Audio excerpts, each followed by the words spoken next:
This is the flat roof in Fulham in London. We're insulating it at the moment. 150mm insulation board. That's from there to there. Building Regs, 150mm. There's the vapor barrier. So the insulation gets stuck on top of the deck. So it's called a warm roof.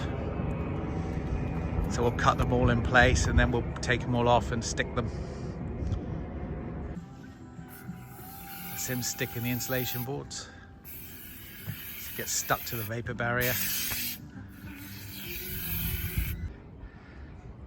That's the rubber down.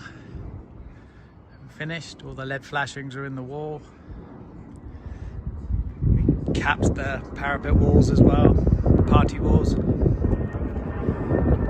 So that's an insulated EPDM rubber flat roof. One piece, so no leaks, no